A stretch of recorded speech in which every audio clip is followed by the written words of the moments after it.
Bonjour et bienvenue dans cette nouvelle vidéo de questions-réponses. Je suis Maxime, vous êtes sur le blog Heureux dans sa vie. Et aujourd'hui, nous allons répondre à la question de Marisa. Marisa qui voudrait savoir, qui voudrait qu'on lui donne quelques petits trucs faciles à utiliser pour le lâcher-prise. Comment lâcher prise, pouvoir faire confiance à la vie. Marisa nous précise qu'elle a des doutes et qu'elle aimerait s'en défaire pour pouvoir avancer sur son chemin. Voilà. Donc très bien Marisa, merci d'avoir posé cette question. C'est une bonne question. Et effectivement, c'est quelque chose de très répandu. C'est-à-dire comment finalement faire en sorte de savoir, avoir cette guidance à l'intérieur de soi. La première chose que j'ai envie de dire concerne finalement ces doutes et ces peurs. L'idée, c'est de comprendre d'où ça vient. Peut-être certainement tu le sais, les doutes, c'est une projection, c'est-à-dire c'est une inquiétude sur quelque chose qui n'est pas encore ici. Donc c'est un mécanisme mental, un mécanisme intellectuel, d'autosuggestion, qui nous fait dire que potentiellement c'est dangereux, mais on ne le sait pas encore. C'est-à-dire que c'est du futur ou c'est du passé, mais c'est des projections. Donc un discours automatique qui nous dit que attention, il y a peut-être potentiellement un risque, mais on ne sait pas. Ok ? Donc un bricolage intellectuel.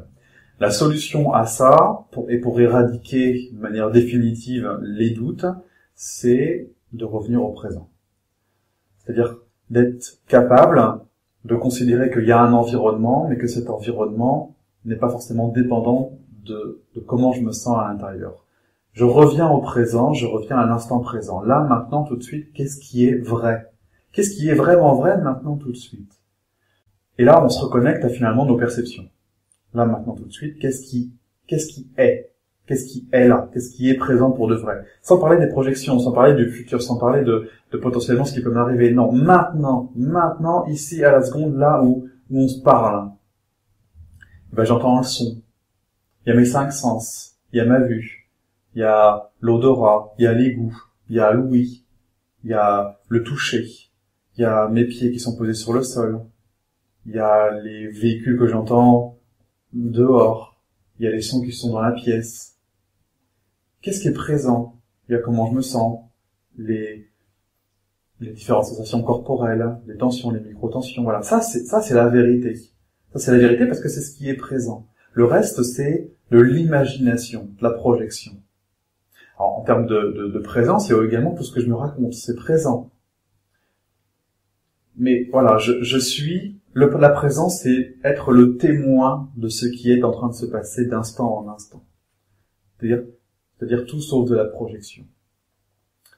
Il y a un petit bouquin qui est génial qui parle de ça, c'est Eckhart Tolle qui l'a écrit, c'est Mettre en pratique le pouvoir des moments présents.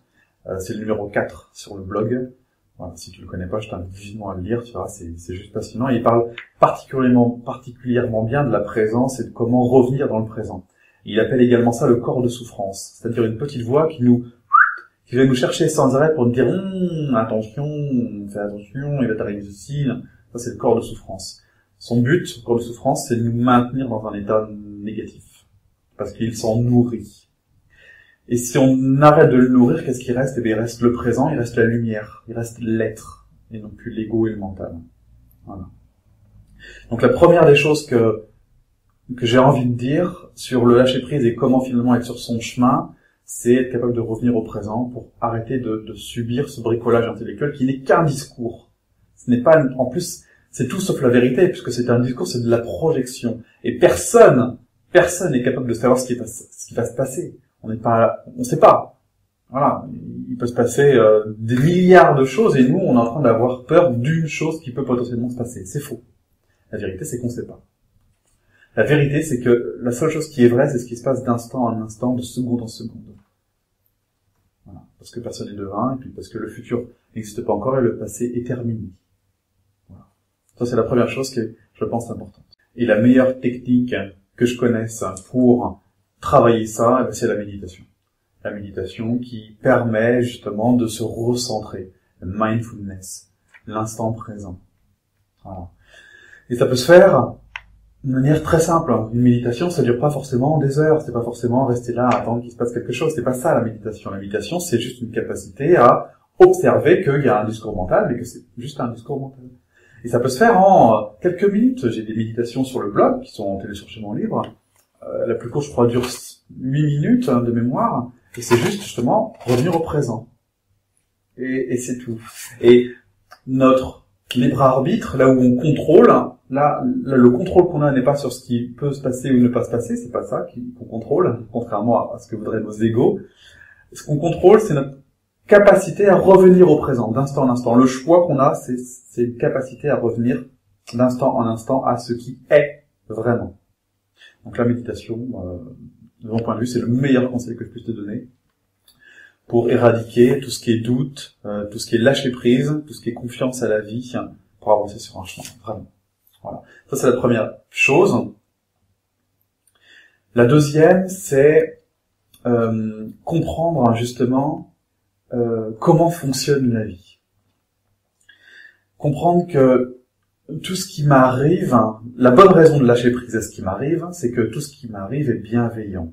Alors oui, ça peut paraître des fois n'importe quoi, ça m'arrive, c'est pas rigolo, non, ok, c'est vrai. Quand il m'arrive quelque chose, ça peut ne pas être rigolo. Mais pourquoi ça m'arrive? Qu'est-ce qui est en moi? Qu'est-ce que je porte? Quel est mon conditionnement? Quelle est ma façon de penser? Qu'est-ce que j'aimais d'un point de vue mental et émotionnel? Quel est mon conditionnement? Quelles sont les histoires que je me raconte que la vie me montre? Puisque c'est comme ça que ça marche. À quoi ça sert la vie? Comment on fait pour avancer? Comment on fait pour être sur son chemin? Comment on fait pour avancer sur son chemin? On avance en fonction de ce qui nous arrive. Et finalement, on se réoriente. Mais pourquoi ça nous arrive? Juste pour qu'on soit de plus en plus à notre place. Sinon, ça nous arriverait pas. C'est donc bienveillant. Donc tout ça est chouette. Il nous arrive les meilleures choses qui puissent nous arriver pour qu'on comprenne ce qui est en nous, pour pouvoir le modifier, pour pouvoir s'ajuster, pour pouvoir être encore mieux. Être encore plus sur son chemin et donc plus heureux. Donc, on a toutes les bonnes raisons de lâcher prise. Il m'arrive un truc. Bon, étape numéro 1, c'est déjà arrivé. Donc ça appartient au passé. Inutile de résister, c'est là. Le présent, c'est que la situation, elle est comme ça. Donc, on va pas résister sur quelque chose qui est déjà là. C'est illusoire, c'est là. On peut pas revenir en arrière et on peut rien faire, c'est là. Ok? Ça veut pas dire c'est pas de la victimisation, c'est pas du fatalisme que je dis. On va faire tout notre pouvoir pour pouvoir changer cette situation, mais aujourd'hui la situation, elle est ce qu'elle est. Et ça, c'est du présent. On peut rien faire. C'est là. Ok. Par contre, là où on a beaucoup de pouvoir, c'est ok, ça m'est arrivé. Bon, puisque c'est pas du hasard et puisque la vie est bienveillante, puisque c'est bon pour ma croissance, eh ben, comment je peux utiliser ça? Comment c'est possible ce qui m'arrive? Quelle est ma façon de penser? Je suis peut-être persuadé que je mérite pas mieux, je suis peut-être persuadé que la vie c'est comme ça, j'ai peut-être figé les choses, et donc il peut pas m'arriver autre chose, il y a un schéma de répétition qui s'est installé. Donc il faut que je change quelque chose en moi. Donc quand quelque chose m'arrive, c'est bon pour moi. C'est ça qui est important de comprendre. Si ça m'arrive, c'est que c'est bienveillant à mon égard. Donc j'ai toutes les bonnes raisons de lâcher prise. Donc je reviens au présent, première étape. J'accepte le présent. Le nier, c'est illusoire, c'est là. Chercher à lutter contre ce qui est présent, c'est impossible. Le moment présent est inévitable. C'est le présent. On peut pas faire autrement. D'instant en instant, il fait comme ça. Maintenant, pourquoi ça m'est arrivé? Essayer de mettre du sens. Voilà. Être au-delà de l'ego, qui veut tout contrôler, qui veut figer les choses. Non, ça m'arrivera pas, ça c'est pas bon pour moi. Il filtre, il séquence. Vous voyez? Ça, c'est de l'ego. Quand vous êtes là-dedans, il faut méditer. Il faut s'arrêter parce que c'est de la bêtise humaine, égotique. Mais nous ne sommes pas qu'un ego. Nous sommes un être. Okay, on va y revenir. Donc ça, c'est vraiment la deuxième chose. C'est-à-dire comprendre pourquoi les choses m'arrivent. En quoi tout ça est bienveillant finalement pour moi. Et donc, de ce principe-là, il n'y a pas de doute à avoir. C'est-à-dire que, quels que soient mes choix, ce sont les bons. Parce que c'est les choix que je ressens au moment où je les fais, puisque je suis présent. Je fais les choix en conscience, puisque je suis présent. C'est l'étape 1. Je fais les choix en conscience, donc je suis présent. Donc tous les choix sont bons. Les choix que je fais sont les bons choix, avec le niveau de conscience que j'ai. Et après, en fonction de l'écho, en fonction du retour de mes actes, je m'ajuste. Tiens, ça c'était, voilà. il m'arrive ça, oui, effectivement, bon, j'ai fait quelque chose, c'était plus par peur que par amour. Bon, ok, donc il m'arrive pas forcément de l'amour, puisque j'agis par peur. Il y a un écho. La vie fait résonance en permanence. Donc grâce à cet écho que la vie me renvoie, eh ben j'ai juste à m'ajuster, juste, entre guillemets. Suffit d'ouvrir les yeux, d'arrêter de sortir de son ego, et de se remettre en question. Si ça m'arrive, c'est que je l'ai généré.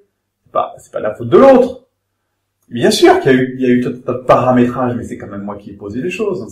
C'est mes pensées à moi, c'est mon conditionnement à moi, c'est ça qu'il faut que c'est ça sur lequel il faut que je réfléchisse. Ok? Donc, étape 1, méditation. Étape 2, c'est quoi mon conditionnement? C'est quoi mon mode de pensée? Quelles sont mes certitudes? Qu'est-ce que je ne remets plus du tout en question que la vie me montre? Remettons en question parce que là, tu répètes. C'est ça que la vie me montre. Ok? Et puis donc, tout naturellement, la 3e étape, c'est de remettre les choses à leur place. C'est de se considérer comme quelqu'un qui fait une expérience.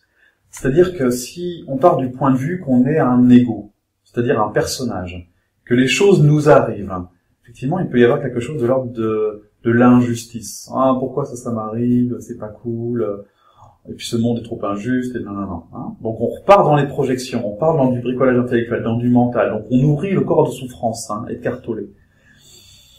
Et finalement on n'est pas heureux de ça, parce que comment que ça se fait, quoi? C'est profondément injuste et c'est pas normal, mais il y a un autre point de vue qui est très important, c'est celui qu'on n'est pas qu'un ego.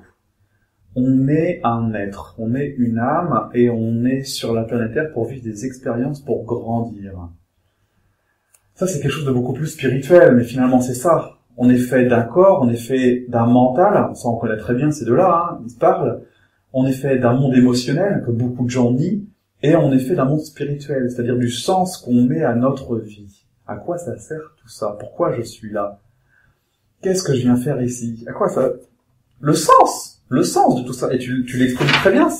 Tu le dis, avancer sur mon chemin. Donc, j'imagine que tu as bien conscience de ce sens. Donc, de ce point de vue-là, essaye de te considérer comme un être qui vit des expériences terrestres, un être qui a choisi un environnement pour pouvoir travailler des choses en lui. Le fait de travailler ces choses en lui va lui permettre de trouver son sens, de se rapprocher de plus en plus de ce pourquoi il est fait, et donc d'être de plus en plus heureux. Et comment se fait cette évolution? Eh bien, au travers des expériences qu'il vit. Voilà. Donc tout ce qui nous arrive est une opportunité de croissance, point. Et notre ego, lui, il souffre parce qu'il veut contrôler, il veut maîtriser, il s'attend à des choses, il veut... Tu vois ça? Mais c'est pas ça la vérité. La vérité, c'est qu'on n'est pas un ego, on n'est pas que un ego, on est un être, une âme qui fait des expériences et qui apprend au travers de ces expériences. Donc, la meilleure chose à faire, c'est d'accepter ces expériences telles qu'elles sont, pour ce qu'elles sont, c'est-à-dire pour grandir. Donc là, c'est un profond accueil. Comment on accueille encore une fois en étant présent. C'est l'étape numéro 1. Comment on est présent? Personnellement, en méditant. La méditation qui peut être très rapide. La présence peut se faire juste en y pensant, en s'observant, capable de prendre de la hauteur sur soi, s'observer en train de faire des expériences et non plus de les subir. Donc je suis cet être qui vit des expériences, je reviens dans le présent, j'accueille, j'accepte. Donc, présence, acceptation de ce qui est, c'est là, c'est totalement impossible de l'empêcher, elle est là. Donc le moment présent est inévitable. 3e étape, je prends de la hauteur, je me considère pour ce que je suis vraiment, c'est-à-dire pas un ego, loin de là, mais une âme, un être qui vit des expériences pour grandir et pour croître. Voilà. Les trois grands chapitres, les 3 grands domaines dont je voulais te parler pour pouvoir répondre à ta question et accepter ce lâcher prise, puisque de toute façon c'est bienveillant. Voilà, j'espère que j'aurai répondu à ta question et que ça pourra t'aider à continuer à avancer et à trouver ton chemin. Merci beaucoup d'avoir posé en tout cas cette question.